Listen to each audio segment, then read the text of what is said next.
आज देवांश की तबीयत ठीक नहीं, पता नहीं क्यों रोए जा रहा है। चलिए डॉक्टर को दिखा देते हैं, मालिनी ने परेशान होते हुए कहा। बुखार तो नहीं लग रहा है, सुबोध ने बच्चे को स्पर्श करते हुए कहा। बुखार तो नहीं है, लेकिन कुछ खा पी नहीं रहा है। मेरी तो समझ में नहीं आ रहा है कि क्या परेशानी है। शायद पेट में दर्द हो रहा होगा। यही सोचकर मैंने पेट दर्द की दवा भी दे दी, लेकिन कोई फर्क नहीं पड़ा। मालिनी ने देवांश को शांत कराने की कोशिश करते हुए कहा। सुबोध भी बच्चे को लगातार रोता देख परेशान हो गए और बोले, माँ कहाँ है? थोड़ी देर माँ को दे दो, शायद शांत हो जाए। माँ ताई जी के घर गई हैं, मैंने फ़ोन किया है, आती ही होंगी, मालिनी ने कहा। क्या हुआ बहू, क्यों रो रहा है देवांश? जरा मुझे देना इधर, सुबोध की माँ ने घर में प्रवेश करते ही कहा। पता नहीं माँ, क्यों रो रहा है, समझ नहीं आ रहा है। बेटा तो डॉक्टर को दिखाओ, हो सकता है कुछ परेशानी हो। इतना छोटा बच्चा कैसे बताएगा? सुबोध जाकर गाड़ी निकालो, हॉस्पिटल चलना है। जी माँ, आप सही कह रही हैं, इतना तो कभी नहीं रोता था। सभी घबराए हुए बच्चों को लेकर हॉस्पिटल पहुँचे डॉक्टर को दिखाने। डॉक्टर ने बच्चे को चेक किया, फिर थोड़ी देर बाद अपनी गोदी में उठाकर टहलाया और उसे समझने की कोशिश करने लगी। बच्चा बार बार दरवाजे की तरफ देख रहा था और हाथ बढ़ाकर रो रहा था, जैसे किसी को बुला रहा हो। डॉक्टर ने उसे बहलाने की और भी चीज़ें, रंग बिरंगे खिलौने, गुब्बारे आदि दिखाए, लेकिन वह बाहर की तरफ ही हाथ बढ़ाता और रोने लगता। तभी डॉक्टर ने पूछा कि बच्चा सबसे ज़्यादा किसके पास रहता है? मालिनी और सुबोध को कुछ समझ नहीं आया। वह बोले, डॉक्टर हम समझे नहीं, आप क्या पूछना चाहती हैं? डॉक्टर ने कहा, मैं जानना चाहती हूँ बच्चे को घर पर कौन संभालता है?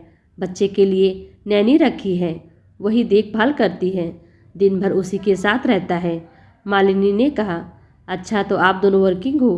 डॉक्टर ने पूछा। डॉक्टर मैं वर्किंग हूँ, मालिनी नहीं, सुबोध ने जवाब दिया। तो क्या मालिनी जी, आपको कोई हेल्थ इश्यू है? नहीं डॉक्टर, मुझे कोई प्रॉब्लम नहीं है। तो बच्चे के लिए नैनी क्यों रखी है? और अगर रखी है तो बच्चे के वर्क के लिए रखिए। नैनी नहीं आई है क्या आज? डॉक्टर ने पूछा। नहीं डॉक्टर, वह अपने गांव चली गई है, अब नहीं आएगी, हम दूसरी नैनी ढूंढ रहे हैं इसके लिए, सुबोध ने जवाब दिया। आपको पता है बच्चा क्यों रो रहा है? डॉक्टर ने मालिनी और सुबोध से पूछा। नहीं डॉक्टर, हमें समझ नहीं आ रहा है, इसलिए तो आपके पास आए हैं, हमें लगा उसकी तबीयत खराब है, मालिनी ने कहा। नहीं, बच्चे का हेल्थ ठीक है, उसमें कोई प्रॉब्लम नहीं है। आपका बच्चा अपनी नैनी को मिस कर रहा है, उसे नैनी के पास जाना है। अगर वह बोल पाता तो आपसे कह देता, लेकिन छोटे बच्चों की भाषा उसकी बॉडी लैंग्वेज होती है। क्या आपने नोटिस किया उसे?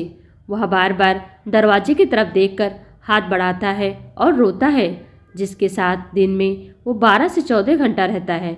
अचानक से वो उससे दूर हो जाए तो उसकी याद आना स्वाभाविक है। हमारे लिए वह बच्चे की सर्वेंट है, लेकिन बच्चे के लिए उसकी पूरी दुनिया होती है, क्योंकि बच्चे जिसके साथ ज़्यादा समय बिताते हैं उसके साथ उनका लगाव स्वाभाविक है। मेरी तो यही सलाह है कि अगर आप वर्किंग नहीं हैं तो अपने बच्चे को पूरा समय दें। उसके अतिरिक्त काम के लिए आप नैनी रखें, लेकिन बच्चे के साथ ज़्यादा से ज़्यादा समय व्यतीत करें। बच्चे का माता पिता से लगाव होना बहुत ज़रूरी है। डॉक्टर ने मालिनी और सुबोध को समझाने की कोशिश की। हम सोसाइटी और आधुनिकता के चक्कर में चीज़ें अपना तो लेते हैं, लेकिन यह भूल जाते हैं कि उनका क्या प्रभाव हमारे जीवन पर हो रहा है।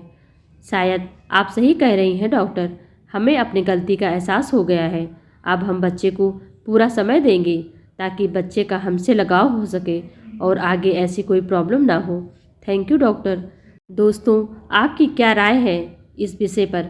कमेंट करके ज़रूर बताइएगा। वीडियो को लाइक कर चैनल को सब्सक्राइब कर लीजिएगा। Thanks for watching.